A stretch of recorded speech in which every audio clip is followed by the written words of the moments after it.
Hello,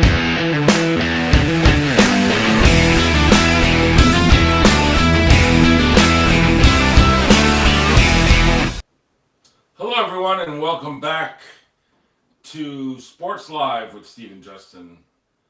Hello, Justin. Hello, Your Honor. How are you today? I'm doing all right. I came Okay. prepared. I've got my jester hat on for the circus. I wore my T-shirt too, and I'd like to say I planned it out, but it was basically the only thing I had left clean. I pulled it out. I said, "Oh, here's a clean shirt." I pulled it out. I was like, "Oh, it's a giant shirt."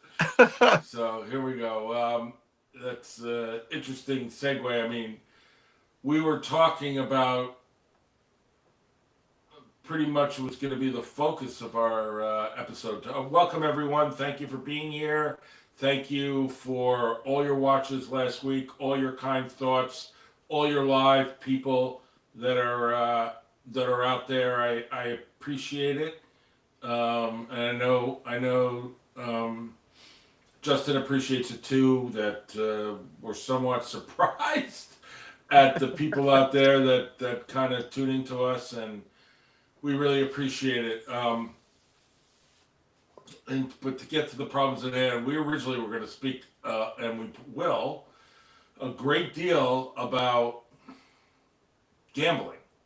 The indictments came out today, and more indictments, and blah blah blah blah blah. Can't be surprised, right? Baseball, And too. and baseball. So, and we'll speak about that, but you know, Justin and I and a bunch of others were doing a fundraiser yesterday, and we were watching the giant collapse. And there's no other word for it. And it's not the first collapse. And there's one thing that we say to each other, and others say to each other, is that they don't seem prepared. And I don't think that they're prepared. And then to ride on a running back, which is okay, and he ends up getting hurt. And then to expect your quarterback, who is your future. I mean, I don't know what to say. If Justin Dart, if Dart isn't your future, I don't know who your future is. I mean, you have a quarterback that is exciting, that the fans love, that makes things happen, and you throw him out there to win a game to save your job for any other reason, and you know you're a lame duck coach at this point, um, and to save your job, and you throw this kid out there, and he gets hurt, he gets a concussion. And it reminds me of other times I've seen that, and RG3, remember, back in the Yeah. day? I mean, he was Oh, thrown yeah. out there, and he got hurt and ruined his whole career. Yeah, he wasn't 100% healthy, and they sent him out there, and he was still very young. And And he got hit, and I remember watching that saying, "Are you kidding me?" yeah, So, I mean, that's part of it, and the other part is they really suck. So, I mean, the GM is the problem to me, and I know that Justin and I, a lot of editing's going to take, but I'm sorry, I'm under the weather today, and don't it's apologize. going to be very evident. I can see that coming already. So, I'll let you go on about it because I know you're in your jester hat. You're ready to go. Yeah, I I'm not surprised that Dable got fired. I know, we had talked about it even before the Broncos game, that you felt that he was the problem, that you didn't think that, he was a good head coach. I was still kind of holding on there because I thought, he had maybe a little bit more control, and maybe it's just his personality. Because I really kind of liked his coaching style when he first got here. Um, and he was, tied to Daniel Jones because they brought him in to fix that. And I guess he never really did. Um, I guess he tried to more play to his strengths than rather coach the inefficiencies that he had. Um, but at the same time, the GM, I think, showed his true colors in Hard Knocks, and it's very much a circus. You've got they divorced themselves. When I say they, the general manager and the owner divorced themselves from the head coach the minute he made the decision to play Jackson Dart, which really, how does that give your quarterback any confidence going into that? Um, that the owner and the GM divorced themselves from the head coach that they picked to be the guy to coach you, and then they don't want you to play. Or maybe they thought he wasn't ready to play, or they thought they could still win games with Russell Wilson. Um, and there's so many things at play here, but we'll stick to Dable first.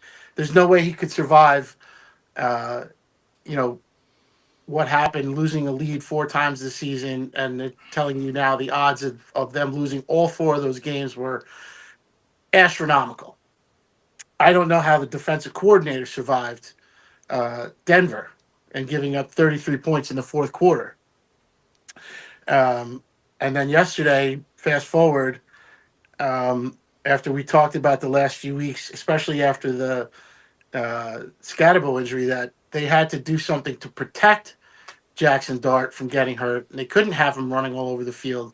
It had to be a last option. They had to do something to show that they were going to not just play on his strengths, but bring him along and show that they could fine tune his game a little bit more and get him out of the comfort zone while protecting him in the pocket to make throws. And I know that they have injuries. I know Malik Neighbors is out, and obviously Scatterbo's out, and they've got they lost receivers, and they're playing 2 or 3 men down on offense, but that doesn't change the fact that you have to progress as an offense and teach your quarterback things that he has to learn to be successful in the future so that your franchise can win games. And Dable just wasn't doing that. He was just going out there and playing to Dart's strengths, which is exactly what got him in trouble. And I know it was kind of a freak thing because he came down weird and he got kneed in the head. And at first when he was laying there, I thought he landed on the ball and maybe he had got winded or, at worst, fractured a rib or something. And we find out that he's in concussion protocol, and that's a scary thing, right? That's the last thing you want to see your quarterback have to go through, and exactly what we talked about them trying to avoid. So him being out there and being under duress, knowing that he's going to be under duress before the game, because they haven't changed their philosophy offensively. I don't even think we know what their offensive philosophy is other than to let Jackson Dart go nuts. Right. And that's, all of that coupled with everything that's happened so far. The success of Daniel Jones, I'm sure, plays a part, especially with the Maras, that they had this guy in here and they, maybe they had their quarterback all along. And what did you do to help him progress? It's the same thing, right? You play to his strengths. You think about 2 players. They let Saquon Barkley go. Yeah, I was saving that. He has the greatest career of any running back ever. I mean, that's not even overstating it a little. Yeah. He sat down in the last game, or else it would be his name at the top of the list. So yeah. And it wasn't much. You didn't just get rid of a great player, you got rid of a selfless player, a leader on the offense, somebody that could galvanize your team, somebody your team could rally around. And I mean, that's complete asset mismanagement by Joe Schoen. And he needs to answer for that. Because if you're going to protect your young quarterback or lead into the future of a new regime with a quarterback that's a rookie, or even if you got somebody off the scrap pile that you thought you could, resurrect, you need a running game. They have to have a running game. And you had the best running back, maybe of all time, in your locker room on your roster, and you let him go. So, there were other questions. For me, it was Hard Knocks. When I saw it happen in Hard Knocks, and I saw his feet up on the desk after the Saquon phone call where he basically told him to, F.O., and Saquon was like, what are you talking about? Clear miscommunication. He doesn't know how to talk to players. This is not just some kid. This is a premier talent in this league, right? This is a guy who it's not just the face of the franchise. He's the NFL's face, right? One of the guys that is the face of the NFL. And you Golden could, Boy. He's on the yes, Madden game. right. All right. Not only, I mean, and this is not somebody who has zero off the field issues, right? Totally selfless human being, and you just let that walk out the door. What does that say about you as a person to not have the recognition skills, or to just be flippant about whether or not you sign it over a measly amount of money? It was $1 million or $2 million. So, and then the guy they gave money to, one of the receivers, was it Slayton?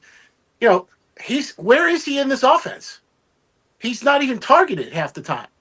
So I don't know if that's Dable, sticking it back to them, or if there's a problem in the locker room. But the mishandling of Saquon and the misallocation of resources under Joe Shane, to me, is egregious and shouldn't be allowed to continue. And then today we find out not only are they firing Dable, and again, there's no real saving him at this point, other than saying, you know what, he is a good offensive guy. He's good for Jackson Dart.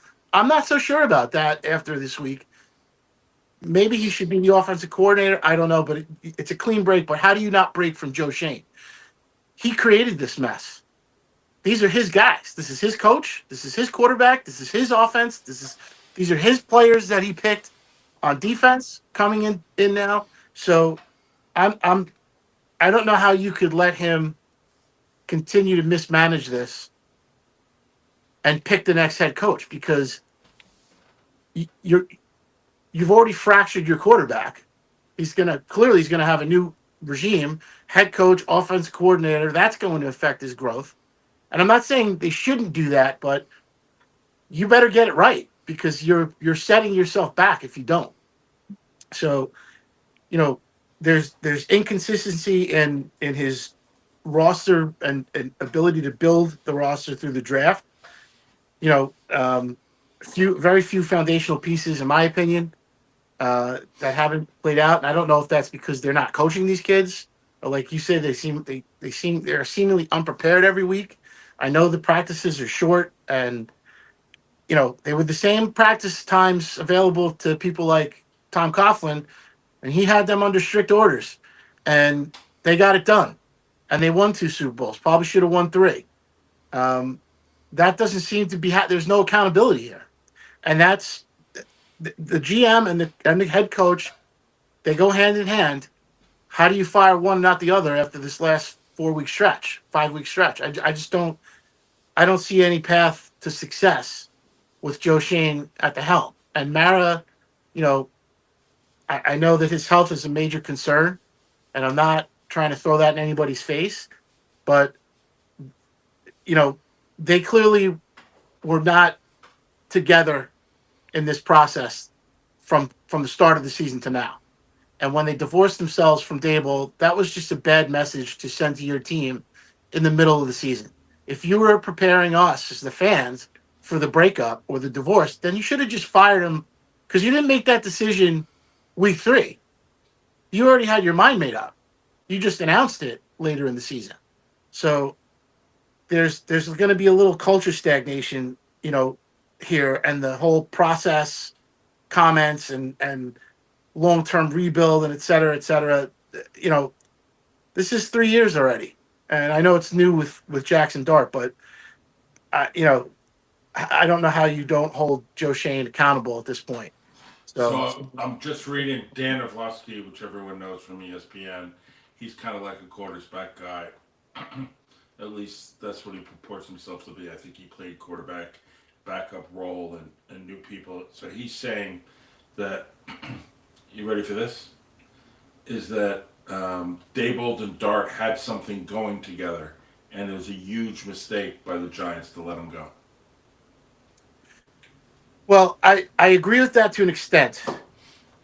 They did have something going, but one player doesn't make a team.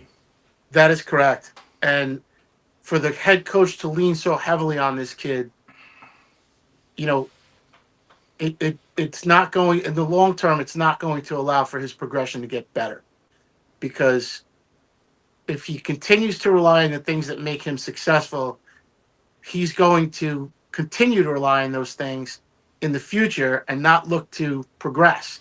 And you have to make these kids every week. You have to challenge them to do something that either makes them uncomfortable or something that is not part of their repertoire, because they're going to need that to win in the playoffs. They're going to need that to win Super Bowls. They have to come of age, and the only way to do that is to implement new things every week. And I know it's hard. It's the NFL, and the time constraints on practices, et cetera. And it does, in my belief, it takes 3 to 5 years for you to grow into your role as a starting quarterback in the NFL. It's just not everybody is Patrick Mahomes or Tom Brady, where in year 2 they come out there, or they have an offensive line like Dallas had when Dak took over. That's not reality. You have to build that, and you have to make sure that this kid can grow. Just look at Sam Darnold and again, Daniel Jones, right? They went elsewhere. They learned under somebody else. They were allowed to mature. They added, things to their repertoire and are doing things that they didn't do before. Why? Because they were coached. They had time to practice those things. They were allowed to grow. And what three, and you could say that about the New England quarterback too.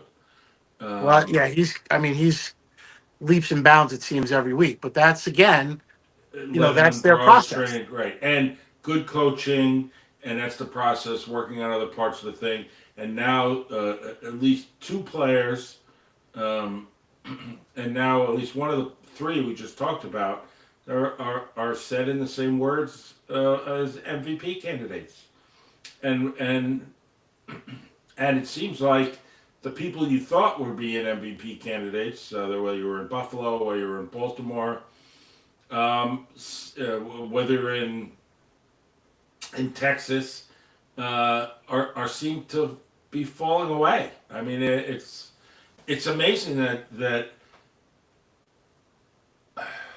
I don't know if it's bad playing or it's parody or they're one and the same, but I agree with you. I know that it's a different world out there. I think when I see the way the Giants were going under Dabo, is that he was very one-dimensional. He wasn't building a team. He was grabbing at straws, and he was grabbing at whatever worked that week. And now he had a running back. That's not his fault that it was injured. It was definitely a freak kind of injury. And there would be room on this offense and this team for both Saquon and Scatterbo. There would be a great compliment to one another. Oh my God! I mean, just think about that. They had him. They had him both. They had him. They had him both. And Saquon would be, in my estimation, a great teammate for Scatterbo to have, because he could take him under his wing and teach him things that he's already learned how to play and what to do, and how to act and all those things. Look, you mentioned Drake May, and I think that's a great example, because they have Stephon Diggs in their offense, who has kind of taken a back seat. Even though he's the number 1 wide receiver, he's not as prominent in their offense as you would expect him to be, and he's okay with that. And that allows their quarterback to grow. And having Saquon would have meant as much to Jackson Dart plus Scatterbo if you had drafted him, which they may have not. I'm sure, probably not. But it would have allowed your quarterback to grow, because you have a selfless veteran in the locker room fighting off all the distractions and teaching him the way to go about business. And the Giants just don't have that. Right. Did you, by chance, you think? Oh, I'm sorry. Do you think about I have a couple of things. When you think about San Francisco too, their backup quarterback, he was cast off too, and he came in the shoes of Purdy, and he's playing pretty well as well. Mac Jones. Yeah. Yeah, I think there's something to be said for that, and I think it's the common denominator is the coaching staff in San Francisco, because that's where these guys ended up before they went on to success, right? At least I think it was Sam Darnold was in San Francisco. There's clearly something going on there. Maybe they have a quarterback whisperer in their coaching staff.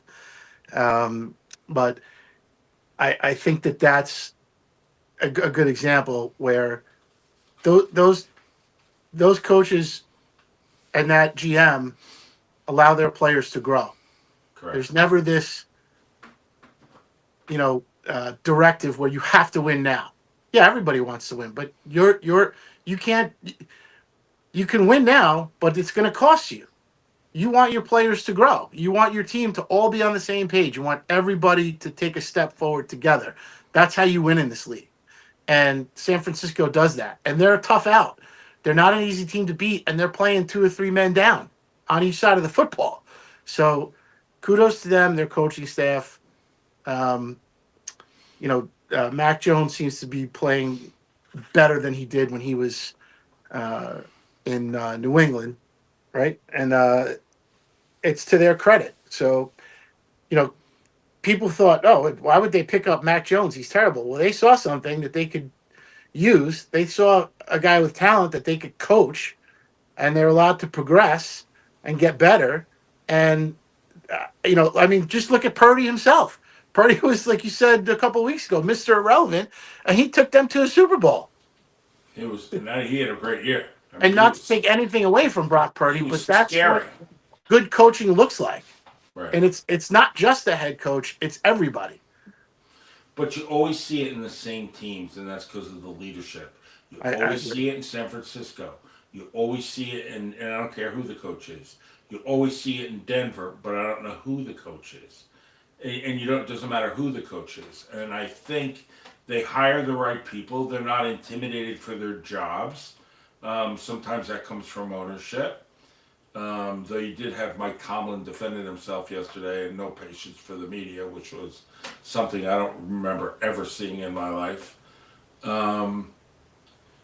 Interesting, but I'm going to throw this at you, and I'm so hesitant to do it. Not really, because I'm going to tell you, but so you wonder why he didn't fire the GM. Well, you can't fire them both and put intern players in them both, right? No. So if you're not, and I would guess they're not going to hire a coach till the end of the year. So they're going to, what they need to do, if they really need, now that they actually have a quarterback, and hopefully they're going to have a running back. He's going to come back and he's going to be healthy, and I do believe that that's possible. They need somebody who can build the team around these guys, and I really believe that they, at the end of the year, they're going to fire their GM, and they're going to hire a coach that's going to be GM and coach, and you know who I think that is, of course. Yep. It's a logical choice. I think, it would probably be Shane's choice because he has to protect himself now. And what better way to do that than to use the greatest coach of all time as a shield? Yeah, but that's not what's going to happen. No. They're going to end up firing him too, and then the greatest coach of all time, as they say, is going to come in from North Carolina, and you know who we're talking about, everyone, and he's going to come in and take over the team, and that's what needs to be done, and he needs to take and hire the people around him, which he will.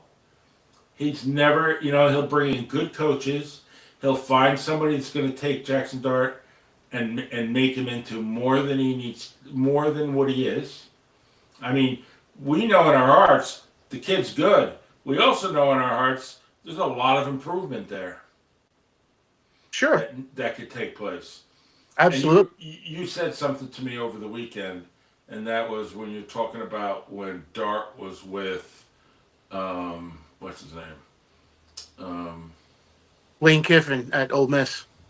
No, but who was he? He was with Lane Kiffin at Ole Miss, and then what television show was he on? The one that does the quarterbacks? John Gruden. John Gruden. And when he talked about running, and Yeah. tell me the story the way you told it. Foreshadowing. So he's watching film of Jackson Dart with Jackson Dart, and Dart is taking off on running plays where the pocket collapses or the play breaks down or he doesn't find his receiver and he just takes off running and he goes headfirst into the defender like on 2 or 3 plays in a row. And Gruden's like, tell me what happened here. And he's like, well, the play broke down. He says, no, but what happened at the end here? He's like, +2. And Gruden says, what's +2? And Dart says, well, when you get hit, you got to fall forward for 2 more yards. And Gruden says, that's great. Don't ever effing do it again. Because he said to him, we want you to last a long time in this league. And that ain't going to happen with you making plays like that. Just in the NFL. That's right. That's right. And you could tell at that moment that it was kind of like a father and son moment where Gruden is looking at this kid. He's so incredibly proud of him because of the effort that he puts in, the ability that he has, his attitude, right? Like he wants to win. He wants to fight for every yard. And Gruden is, you could just see him seething a little bit, but also you could tell like this is where like he gets to be a good coach and example that by saying, you made a great play. Don't ever do it again because it's not worth it. You have and you need to make that play when you need a touchdown at the end of the game and time's running out. Then you go in first. Even more so, I would say, when it's the difference between you and going to or winning the Super Bowl, that's when you put your head on the line. Right. Other than that, you're not doing it. Yeah, you got the first down. It's the middle of October. Slide feet first. Just take a knee. Don't put yourself at risk. It's not, being smart is the way to play. And I know this is going to sound incredibly cliche or even stupid, but I always joke around, work smart, not hard. And that's a classic example. And whenever you see a quarterback run and get a first down and see over the years, we've seen that. And how incredibly frustrating is it if you're rooting for the defense to see them have this guy pinned to the wall and escape and not even, nothing spectacular. He just runs out of trouble, reaches out for the first down, goes out of bounds. And it's like, you want to see him get creamed. They had him. They couldn't get him. And it's like, fresh set of downs. We got to do this all over again. That's playing smart, right? You could get the first down and run into the linebacker. You might fumble. You might get hurt. You might tear your shoulder. You might get dazed and confused. All the above. Right. So playing smart, that you have to use that to your advantage. That will frustrate a defense. That's a weapon. You can run over that linebacker, and in the moment, that might seem really cool. That might, make the sideline jump. But you have to go back in the huddle and run another play. You need to be 100% for that. I think you're right, though, about the Belichick thing. Either way, I think the Giants have to start with a clean slate here. To me, they can't wait another 3 years or 4 years to find out that a clean reset is the only logical move. They have to make that move now. That's what savvy teams and ownerships do. It's a tough decision, but you have to do it. And, I know that, look at the Jets, right? The Jets had a little bit. They had a fire sale last week. They probably would have sold more if everybody was healthy, or they could have got the deal that they wanted for in picks.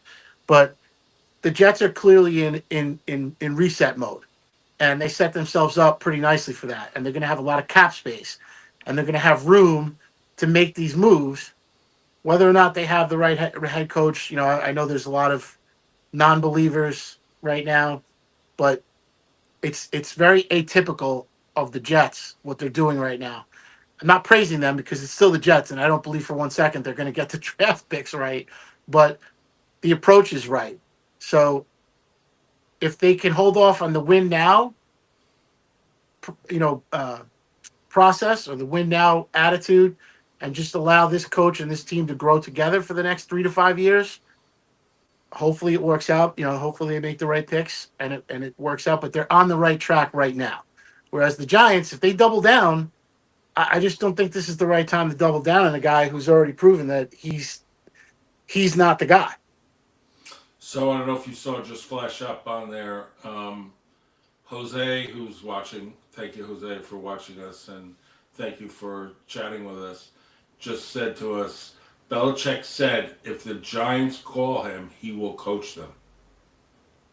I think he said that last year before he took the Carolina job. But it probably rings true still. I can imagine that coaching in college is incredibly different than the NFL. And with the NIL and the recruiting and the portal, it's an incredible challenge for anyone. And it would be easier probably for Belichick to step into something he's more familiar with. I mean, he did it for his whole life coaching in the NFL. So I think Giant fans would be cautiously optimistic, right? But if they do that, yeah, he can't just be the head coach. He has to have everything he had in place in New England. I don't care if he's 170 years old. They have to give him whatever he wants and let him run the team and give him the 5 year window and just bite the bullet on that. Because if you don't, everyone's going to be looking in the rearview mirror. Everybody's going to be saying we should have hired him, woulda, coulda, shoulda. So make the move. I would do that. To me, it's clear as a bell. I'm shocked that they didn't. Somebody else didn't scoop him up already. And I know there's you know speculation previously as to why NFL teams wouldn't want him because of the direction the NFL was going. But right now, considering everything else that's going on, it's not just the Giants that need Belichick. The NFL needs Belichick. And I think North Carolina will say, thanks a lot. We appreciate it. I'm glad you have this opportunity. See you later. Jose said, I'll put it up there.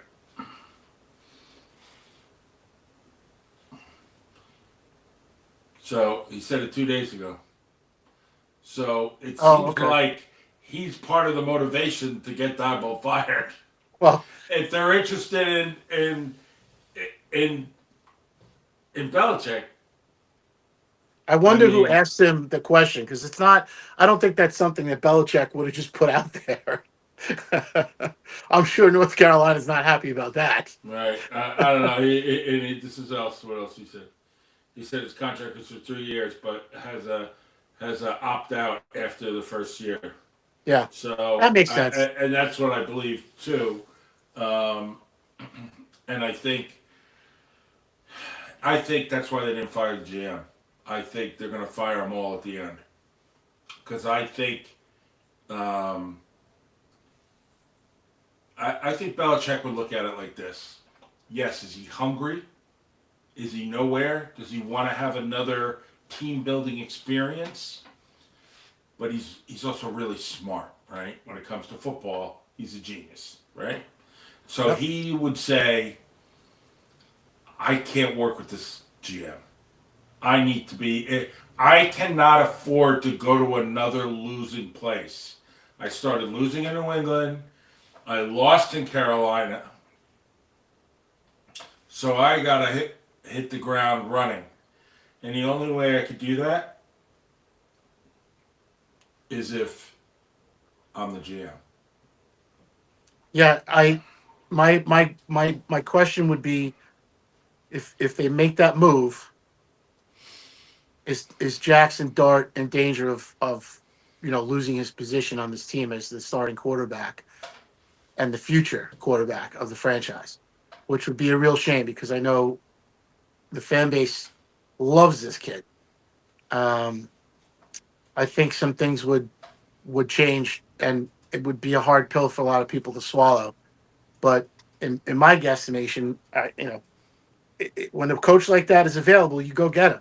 I said that about the Jets when Sean Payton became available again, and they kept Saleh, and he ended up getting fired. I mean, writing was on the wall; he was getting fired. I like Robert Saleh, but Sean Payton was available. Go get him. That's the franchise changer. That's the culture changer.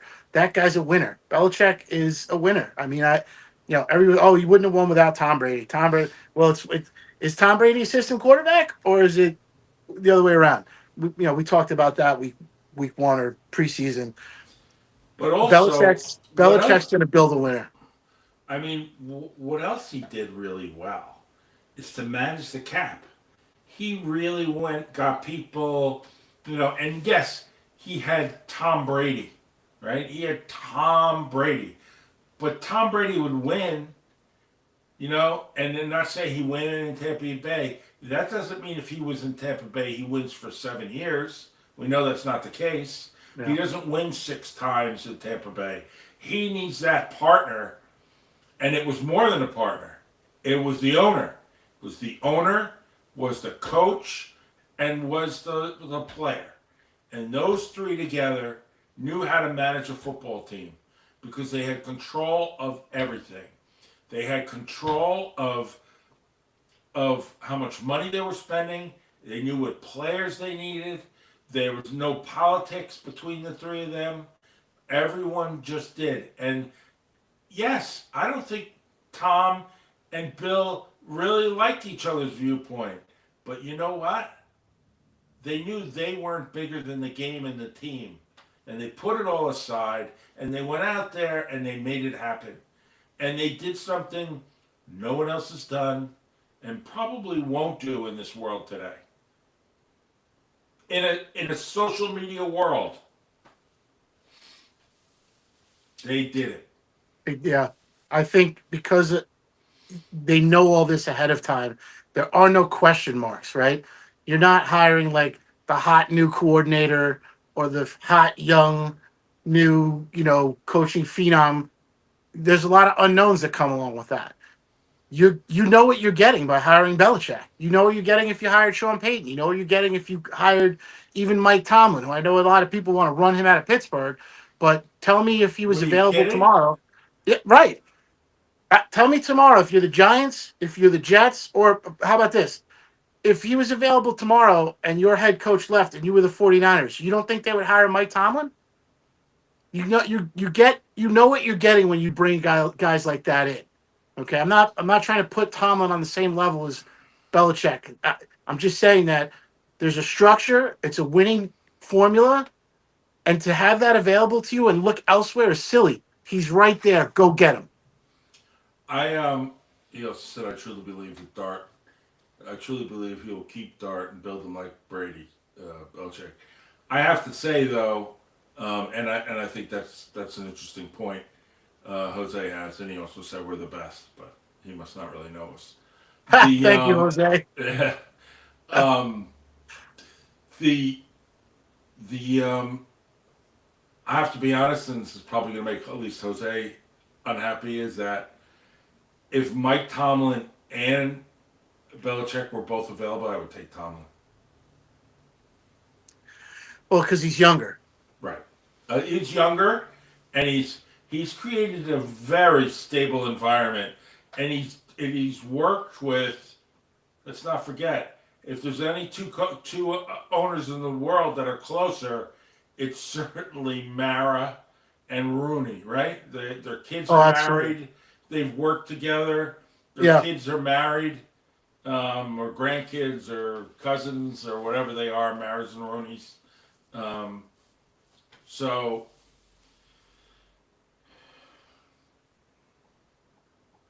it's different here in New York because things happen so rapidly and change all the time. Whereas Tomlin's only the third head coach in Pittsburgh history, right? It's never been that way for the Jets or Giants. Even with the success of the Giants, they still let coaches walk and get away and push them out the pasture or whatever you want to call it. It's been this changeover kind of mentality, especially in New York, because you're seemingly always on the hot seat in New York, and that's probably unfair to ownership. You got something good, you keep it. And I think Tomlin's one of those guys. I'm sure Pittsburgh fans are rolling their eyes right now, but there's something to be said for the stability of the franchise, and it sets the tone. When you got to, like, look, they get players that come in there and have talent. They don't fall in line, they ship them out. Right. So it's that simple. Yeah, Jose has a question. Let me see what you think about it.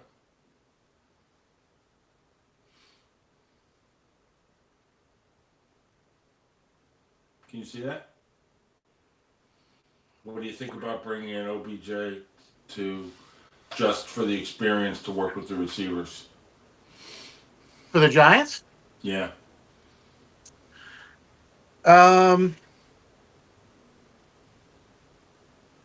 I don't. If the offensive philosophy is one that allows him, is he saying to bring him in here? He's going to play and lead from example type thing. Well, work with them. I don't have a problem with Lead it. from example. Yes, you Yeah, show them what I it is, but I don't think that dynamic will help anything because his dynamic is somewhere else in the world. I don't think it. I don't think it'll hurt short term to Absolutely, have to won't have. hurt. Yeah, if you're thinking that OBJ is going to come in here and somehow magically lead them somewhere long term, uh, I don't see that happening. He's a me guy, but he's still very much plausible hired gun type guy.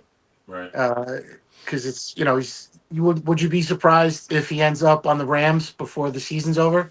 No, Right. that's I mean it's to me that's more likely where he's going to end up. yeah. Look at the guy. Like DeAndre Hopkins is in Baltimore. He's kind of hidden in that offense. He Right. doesn't really have many targets every week, so that would be the role of an Odell Beckham at this point. I don't think he would ever accept that role, but for him to come in late in the season, if it's to work with the Giants and kind of get their receivers on a page where they're to make them better, I don't have a problem with that at all. Hold on one I second. don't know that they'll do that, but I forgot to plug my computer in. It's sitting there and the battery's dying, and pretty soon we'll be off the air. So take your time. I knew there was one wire that I forgot to plug in. Well, while you're doing that, I'm going to get a drink of water.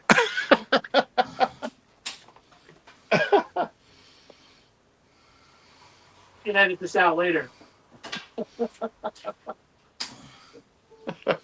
I got it. All right. Sorry about that, everybody. Yeah, sitting there and I'm like, why is my computer almost dead? And everything in our process, we have all the software. It kind of runs everything. Took And a huge gamble not plugging in your computer. yeah, so it was kind of winding away. And do I think we would have made it? Yeah, I do think we would have made it. Would it have been close? Yeah, I do think it would have been close. So we spent all this time talking about the Giants, and there's probably still more to talk about. We cannot forget that the Jets won yesterday. I think we all saw it coming, didn't we? When I said that it was a lock, we should bet the Jet game right now because it was clear and apparent that they were going to screw up their draft order and give Cleveland another quarterback on a silver platter. And I almost did it, but I'm really anti-gambling for now. Just for everything that's happened. And I joked at the bar on Friday night that the Jets were either going to win this week or next week, and I said you should put it in now because it's definitely coming. And I think it was Drew that said to me, "Well, they're not beating New England next week." And I said, "Well, there you go. That tells you all you need to know. You should probably bet the Jets now to beat New England next week." That was before I realized that they were playing Cleveland, who was a 2-win team, and the Jets only had 1 win. Of course, they beat Cleveland. Now Cleveland owns the tiebreaker in the draft. So I wouldn't worry about it too much if you're a Jet fan because Cleveland still sucks, and they're not going to get their draft pick right either. So they'll probably end up doing the Jets a favor and saving them some money now at this point. yeah. But kudos to the Jets. I think they had as much offense as my high school offense had in Nanuet the last time I was there. The quarterback had less than 50 yards passing, I think. Something crazy. You went to Nanuet?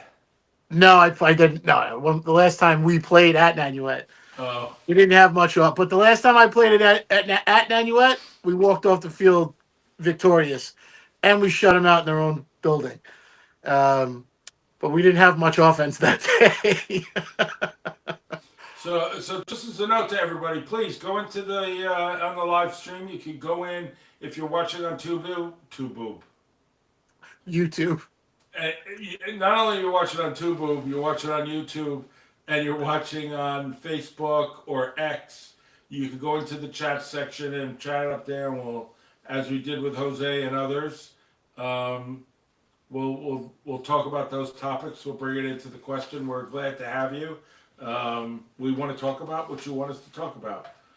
We also going to ramble on about whatever stupid crap we've been talking about for the whole weekend. But I mean, I got about 500 texts today, and we were really talking about gambling, and it's hard. Not, there's a million other stories, you know. It's impossible not to talk about it. The two worst quarterbacks yesterday were two of the best quarterbacks, or one of the two of the great quarterbacks that are playing today.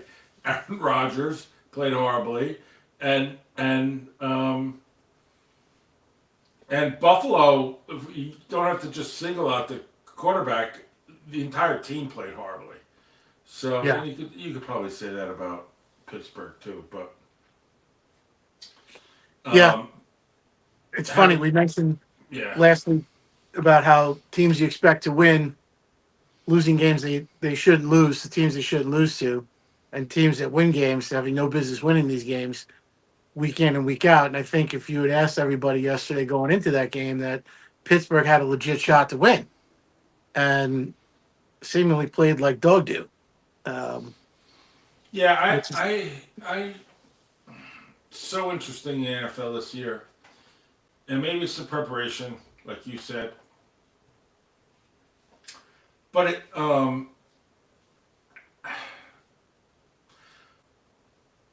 this parity thing, and let's use that word,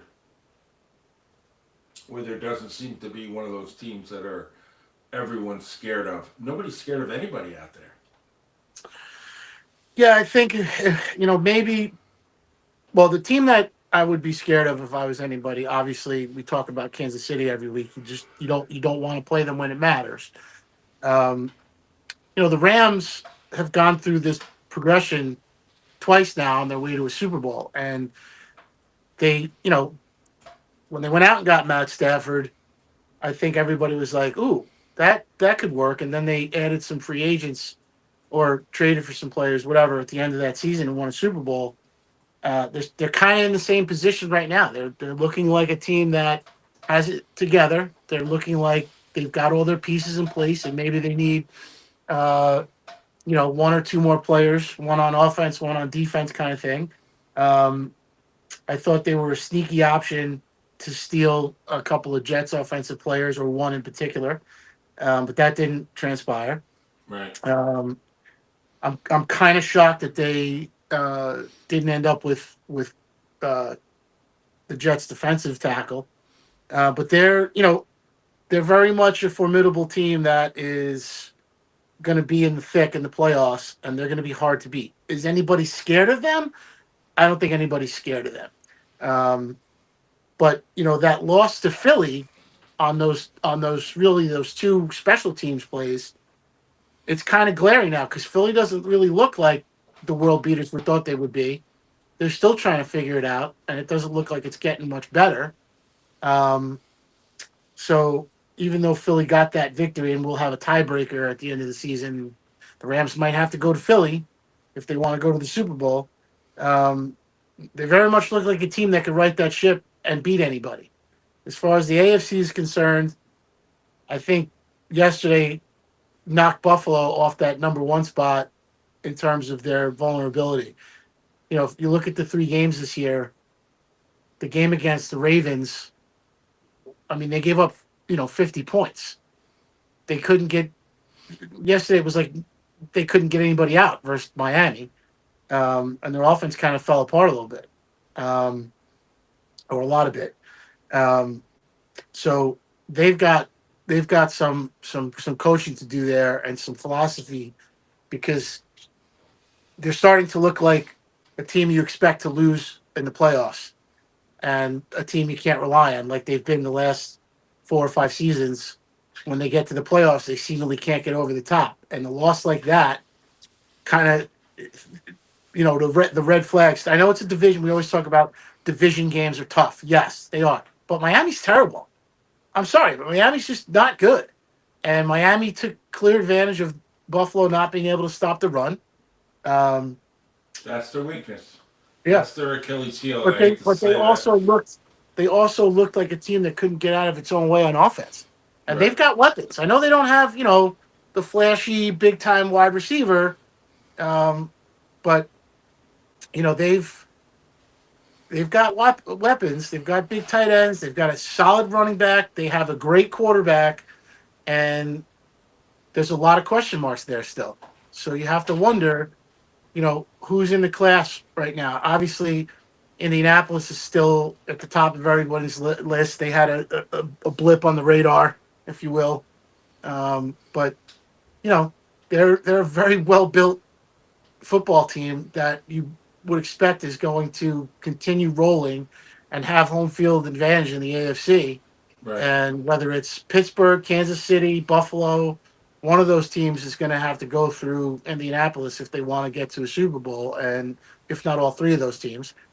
And I'd say that I don't think anybody wants to bet on Indianapolis, but they certainly look like they're the best team in the AFC right now. Right. Yeah, that's interesting. Ravens now. I know I didn't mention the Ravens, but the Ravens still they have to win all these games and they have to win the division, and there's still going to be a game behind Buffalo with that loss to Buffalo, and there's still going to be a game behind Indianapolis most likely, and they still have to get over the hump if they want to win the division, which is a tall task. So we'll see. Yeah, it's true. So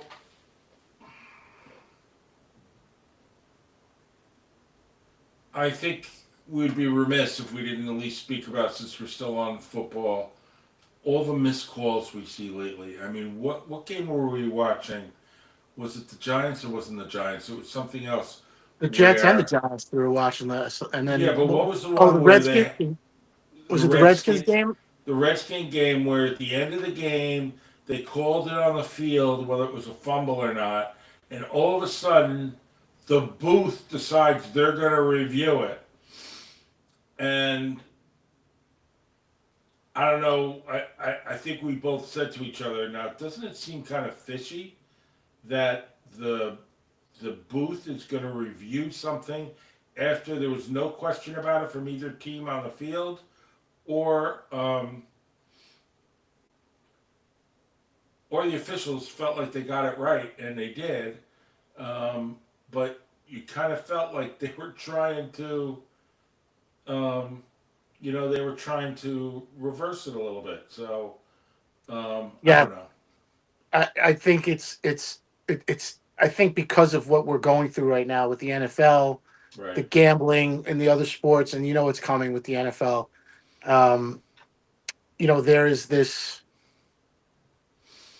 seething effect, but I think also it's because everybody is gambling, right? Everybody's got the app on their phones. I know we do. So there's fantasy football implications, there's real money gambling implications, and especially now with the evidence of these prop bets, there's there's seemingly no continuity from the NFL. It's like, well, with 2 minutes left or 4 minutes left, they changed the rules. Like the clock running and stopping, the clock stoppage. It used to be if you went out of bounds, the clock stopped. Now the clock runs. Now it's only 2 minutes or 4 minutes or whatever it is. So they need to they need to bring back continuity, which will in turn give the game some integrity, and there'll be less questions about whether or not the officials got the calls right. If you're going to go to the booth, then just keep going to the booth. You know, it should be one standard.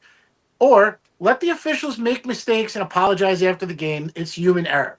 But because of the gambling and because they're in bed with these gambling companies, they have to get these calls right because they have to make it look like it's legit, even though we know you're not entitled to fair play. So there's a lot of convoluted things happening all at once that make it very frustrating to watch these games or while you're watching these games. Well, we seem so. We have two more indictments today. I don't know if they were yesterday, but they were today. Um, Absurd. Absurd, where pitchers, where people would bet less than whether a pitch was going to be less than 90 miles an hour or 90 and a half or whatever.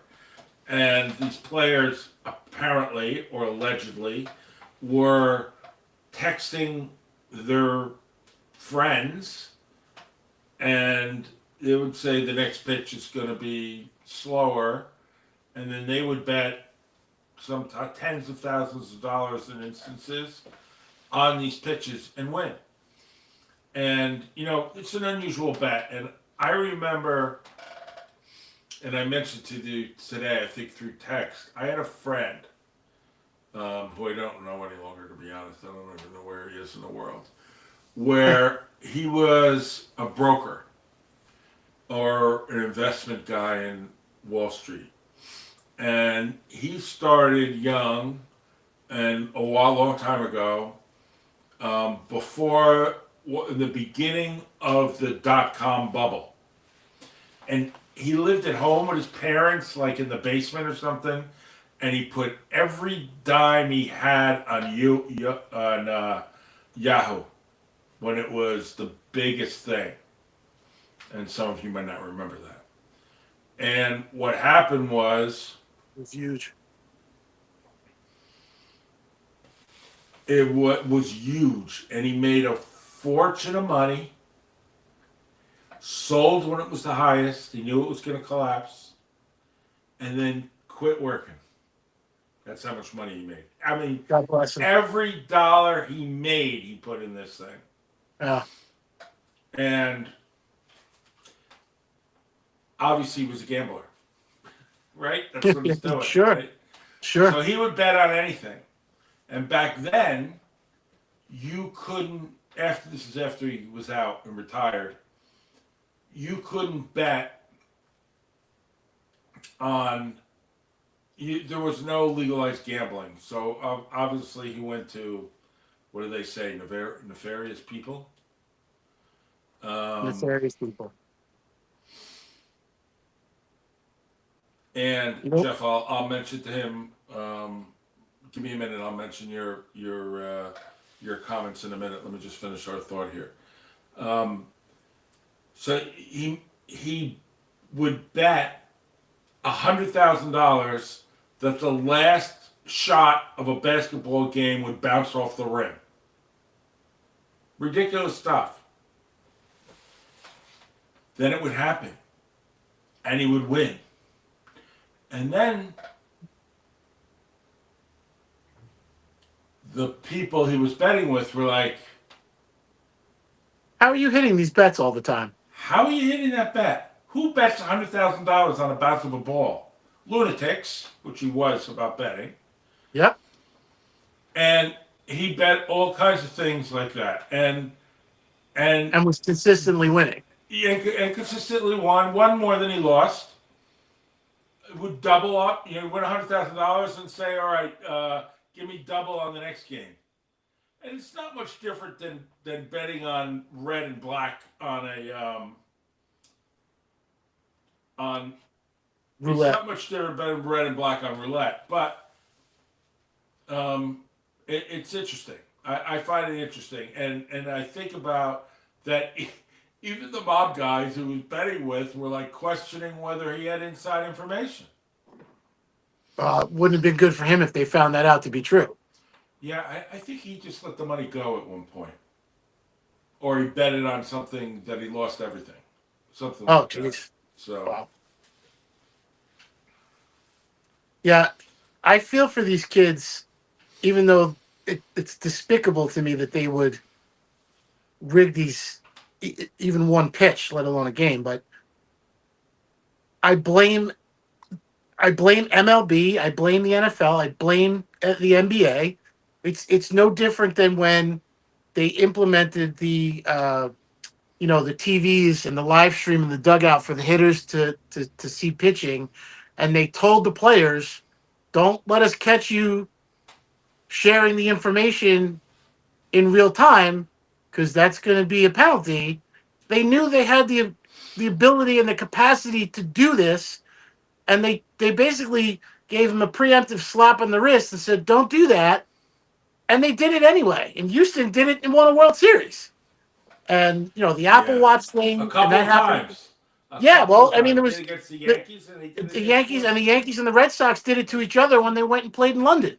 Right. So, and Cora was the one sitting there winking at the camera. It's like you knew, you sob, what was going on, and you still got beat. So to imply somebody else is cheating while you're cheating, that's the worst of the worst right there. But MLB led them to this, right? They allowed prop betting and basically told the players, "We better not catch you prop betting with your friends." And what did you think they were going to do, right? What harm is it? And I can't believe I'm taking their side, because prior to this I would have been through the roof, and it still bothers me. But it's kind of like a parent who tells their kids don't drink, and you go out to dinner with your kids and you drink and drive home, or you've got liquor in the liquor cabinet and you're boozing it up and you're telling your kids not to do that. It doesn't work that way. That's not reality. So you have to lead by example. If you're the NBA, the MLB, you don't want players making bets, and then you literally, no betting, no betting, no betting, and you're in bed with the gambling companies. You're taking advertising money and you're making money off the gambling sites, but you're telling your players don't bet, right? The Pete Rose thing, I mean, the timing of it is just outrageous to begin with. You don't let Pete Rose in the Hall of Fame. Not that I think he should have been. Did he qualify? Was he a Hall of Fame caliber player? Yes. But did he break the rules? I don't care whether or not he bet on his own team. He broke the rules. Shoeless Joe Jackson, did he cheat? Was he involved? Kennesaw Mountain Landis made the decision. You're all out, right? There was integrity. That's all gone now. It's all gone, and they're I allowing agree. their own players to suffer the fate of their. It's there. You couldn't possibly define greed in a better way. So let me just bring the two chatters here. Jeff, who is a Colts fan, said the Colts. He said, "Go Colts" was his first statement. And he said Colts have a get tough. Their schedule gets tough after the bye week. Yeah, it does. And then he also said that, and this is his quote: "The refs were not good yesterday um, in the Colts game." I don't know if we watched that. Did we? Uh, I don't think that so. was the 4 o'clock game. I think it was on while we were. We had Red Zone on, and we weren't watching that game. We were watching a different game, but we were also manning the grill station at that point, Yeah, so we didn't get to watch it. yeah. So we'll keep an eye on that for you, Jeff, and we'll definitely mention it again. I don't. I'm not surprised the refs are bad periodically everywhere. Um, Yeah. and you showed what was it, Green Bay yesterday? You showed me a video where basically the wide receiver gets punched in the face and Oh, knocked to the ground. he's more than 5 yards off the line of scrimmage, or downfield, I should say, and he gets decked by the defender, and there's no middle of the play, and the ball was thrown at him, and he's laying on the ground, and there's no flag. Right. Um, so I think we'd all Actually, agree that I think that was the Pittsburgh game. the major sports information news channel um, everywhere is ESPN. And what do we know about ESPN? ESPN has their own gambling site. Not only that, if you saw them today, if you watched Mike Greenberg and talking about gambling today and the indictments, the only thing he said were the facts. They were indicted. There weren't conversations from other people. There were only, and I'll say that again, there were only facts by Greenberg and not mentioned anywhere else. And I find that questionable. And I'll read what, I think I'll read if I can find it. ESPN betting figures. So, ESPN bet is significant activity, and this is from the internet, from whatever watch group there are out there. In its first week, ESPN Bet generated $3 million in sports bet handling. However, specific figures for the total amounts of wagering on ESPN Bet are not publicly disclosed. And U.S. sports betting industry as a whole reached a record $13.71 billion in revenue in 2004, based on 150 billion worth of wagering, and that's from ESPN.com. Maybe the government should stop taxing us and just open their own gambling website and pay all our bills that way. So I think it's a win-win. much like other things, and I, as everyone knows, I'm a lawyer, so. And I remember many cases studying constitutional law and spent a long time with constitutional law, where we talked about the independency of the press, the importance. Now, we know what the press is like now. There's a red channel and a blue channel. Yep. Matter of fact, there's one red channel and about 5 blue channels. Is there any place you want to know what really happened without any skew that you could go and turn on and watch? I don't know of any. There used to be. There used to be. There used to be. And in a famous course, the Pentagon Papers, if anybody's seen the movie The Post, it's about when there was a study about Vietnam done by the Rand Corporation at the request of the Secretary of Defense, who was one of the most fierce advocates of the Vietnam War, and he would go out and lie to the people and say the war's going great, we're winning, we're this, we're that, and then privately they were keeping numbers and statistics on how they weren't winning at all. Yeah. So there was a gentleman who worked for Rand named Daniel Ellsberg, and he made made copies of them and distributed them to the New York Times.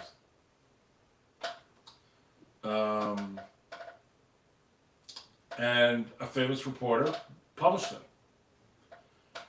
And at this point, the Vietnam War wasn't started by Richard Nixon, but we're in a Nixon administration. It was just prior to Watergate. So it also goes to the Post. The owner of the Post, the son-in-law of the owner of the Post, who had the owner of the Post died, the son-in-law took it over. He committed suicide. The daughter of the original owner was running the paper, and they were about to go public. And they published these articles about the Pentagon Papers.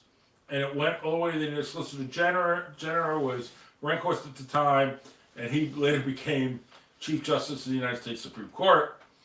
And he sued the New York Times and anybody else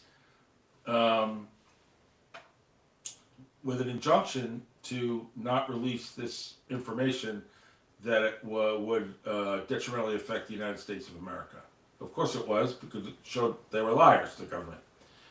So Yep. Justice Black, Stalker. Hugo Black, in the New York Times versus the United States in 1971, who was a concurring opinion, not the leading opinion, but the concurring opinion, said this: only a free and unrestrained press can effectively expose deception in government. And paramount among the responsibilities of a free press is the duty to prevent any part of the government from deceiving the people and sending them off to distant lands to die. They were talking about the Vietnam War. Now, we've learned Yeah. that the press is not free at all because they're all in cahoots with the government or not in cahoots with the government, hate the government, and that's gone on. But now you know, now we're seeing it with sports. They all have their hands in the pockets of gambling. So Everybody's got their hand in it. So how do you expect ESPN to objectively investigate what's going on with gambling in America in our sports if they're profiting from it? They cannot. And so what does that mean? Does that mean we're going to leave it up to Congress? no chance. And what are they doing today? Well, it's So almost like they want to do that because they know they're going to get favoritism from Congress for it anyway.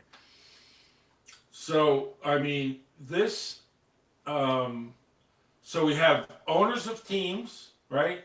Dallas owns 5%. Is it FanDuel, or I think it's FanDuel. I forget And, which one. And New England owns 5%. Yeah. And needless to say, if there's 150 billion being 5% is a lot of money, right? So you all become pro gambling. I'd say. So whatever happens, happens. And you don't care as long as you're making money. It's just, it's really so right out of the script from the movie The Last Boy Scout. They don't care because they're making money. So what do players do? And it's always money. What if the owners are making money? Why The owners are shouldn't I making be money. Why making can't money? we? Because it's my acts that are paying those bills. Yeah, that's kind of why I feel for these two pitchers in particular. Even though I'm on fire about it happening, I really don't blame them for taking that chance. I mean, you have to be incredibly stupid to do it in the first place. I guess because they were allegedly doing it for their friends to make their friends a couple of bucks. I'm a little less heated about it than I was about the other stuff last week. But this is, ultimately whose fault is it? Major League Baseball put these players in position for this to happen to them. And they don't have nobody keeping an eye on this. And if you're, it's like we said last week about the congressional committee. Damn it, that we were talking about the oversight committee. The who's overseeing?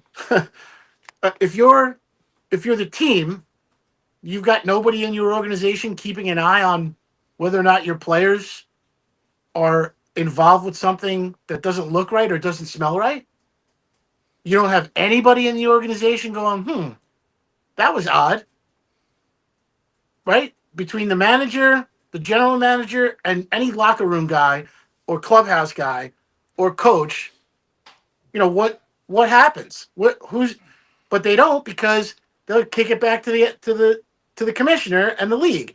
And then the league will say, well, we didn't do this, or we didn't have that, or the team should do this, or we warned them not to do this. There's zero accountability, zero culpability, zero responsibility. And it's ruined what we grew up watching a different era. And I'm not naive enough to think that gambling and fixing games wasn't going on when I was growing up. We know it was. This goes back to the beginning of time. So we thought we had integrity coming out of the 1918 Black Sox scandal, and that baseball was on the up, and then nothing else happens until years ago. That was the exception to the rule. Now it's the rule. Right. Now it's the rule. And there's zero integrity. And you can almost want, there has to be a rule or a law in place somewhere that should have prevented this from happening to begin with, right? And we talked about Bill Bradley last week and how the law that he championed, which I can't remember the name of now, the pro and amateur sports bill that protected athletes from falling into this trap in the first place, was overturned in 2018 and deemed unconstitutional somehow. Clearly, and again, I keep going back to it, it's the last Boy Scout. Some politician reached out and made a deal so that the leagues could make more money and gambling would go through the roof because it was only allowed to happen then. The movie was only allowed to happen in Vegas. There were no online sports entities when that movie was made. I don't even think there was an internet yet. So we live in a different world now. And again, money talks, BS walks, and money is always the bottom line. Right. And we're getting robbed. We're getting robbed. And not only that, or the history of the game is being robbed, right? And players are being robbed. I mean, I know they make millions of dollars. It's kind of stupid to say it, but if it's not on the up, then they're being robbed. It's that simple. And unless they're involved in it. So like my baseball coach once famously said, it's not one guy's fault. It's everyone's fault.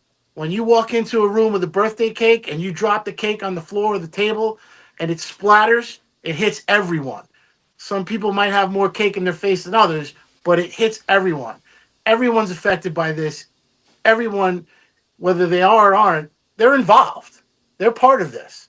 So major sports, major pro sports, whether it's the NHL, the NBA, NFL, MLB, they've got to do some serious, you know, uh, inventory here, and they've got to take stock, and they've got to realize that they're in bed now, clearly and openly in bed with nefarious entities, and putting their players at risk.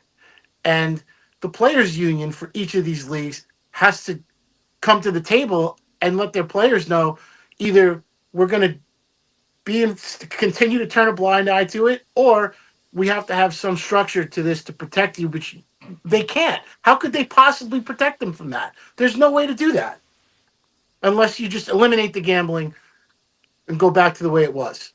Go to Vegas if you want to place a bet. Call your bookie if you want to place a bet. That they have access to this stuff and it's readily available to them. It's ruined the integrity of pro sports. There's no other way around it. Even today when they showed the video of Volpe striking out, the first comment was maybe Volpe had money on it too. That's why he struck out. Wow. But like you said before, what you don't know whether or not it's parody.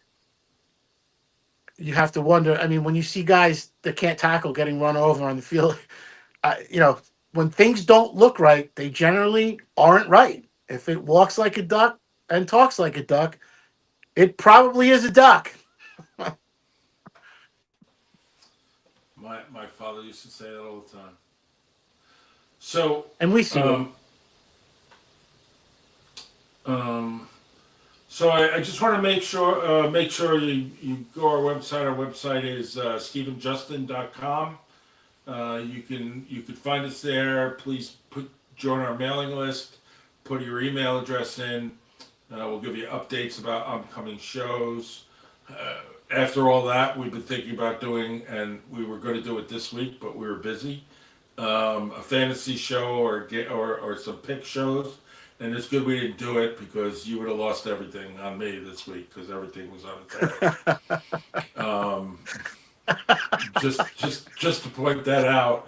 Buffalo, I would have taken with the points. So that's the first disaster I'm going to give you, but there were others. But we're going to talk about fantasy football, right? We're going to do that. Yeah, I'm gonna give a rundown of all things, the FanDuel weekly fantasy lineups. Those are salary based lineups, and I'll just give you value picks for the week. And so we're going to do that on Sunday mornings, we believe. For no matter where we are, we're going to do a little bit, and then, like I said, go to the website. You can join our mailing list.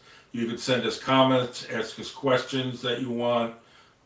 They will get back to us, and we appreciate certainly Jose and Jeff for both participating on the chat, and the others out there. Please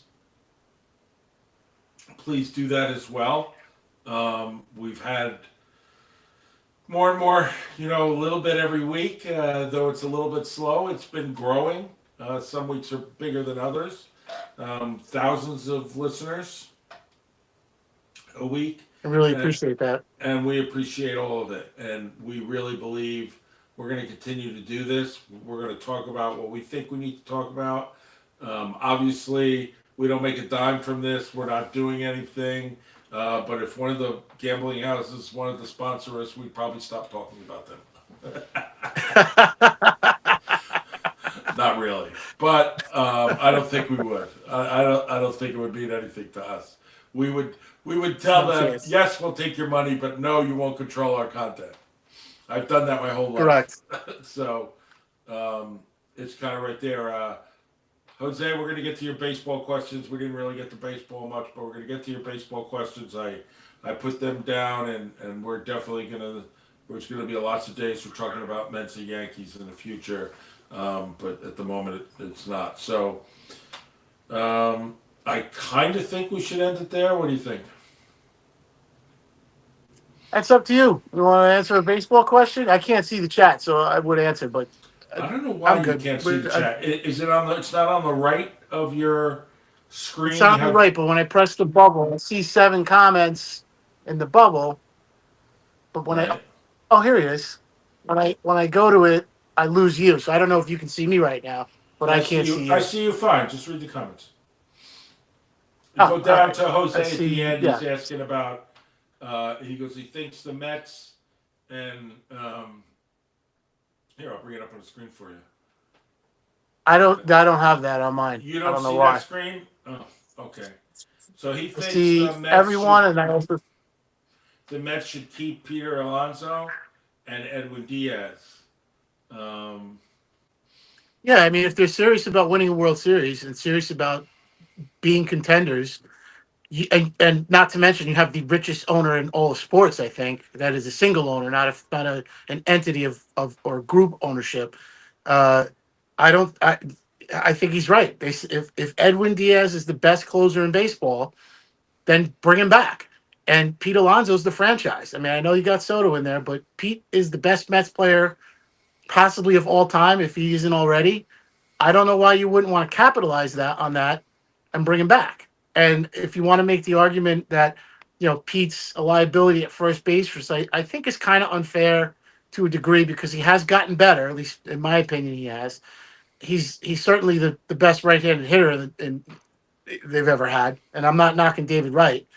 He's got as many home. He's the only other player with as many home runs as Judge in that time. Uh, it would be the equivalent of the Yankees not bringing Judge back. And I think because we're in New York, uh, if he goes to Boston, he's gonna continue to be great, and he'll be a pain in the Yankees side, which I don't want to see happen because I don't want the Red Sox to have any success whatsoever. I wish they would just fold up their stadium and go away. But uh, if you're the Mets, if you're a fan of the Mets, and I know Met fans seem to be divided on Alonso, which is kind of an indictment on the fan base more than anything else. I would want him back. I would love to have him in pinstripes, if for nothing else, just to be like, nah, we got him. That would drive Mets fans insane. But if you're the Mets, bring him back, pay him, make him a lifetime Met, work it out. Even if you have to give him a deal, that's not you're not comfortable with. I'm not saying you got to break the bank for him, but I don't think that's what he wants.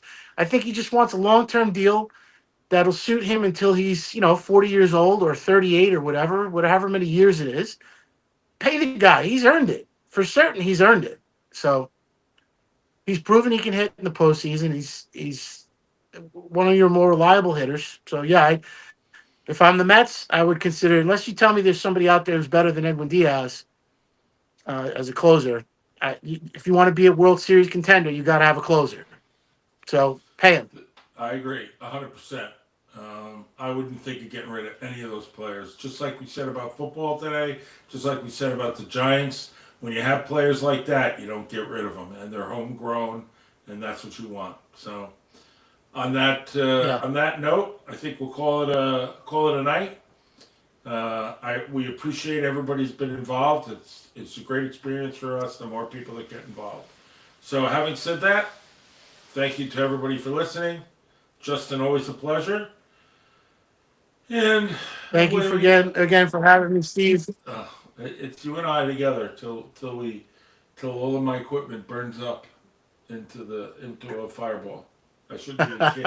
I shouldn't even kid about that. So, anyway, thank you, everybody. Yeah, don't joke about that. Have a good weekend. See you next week. Say,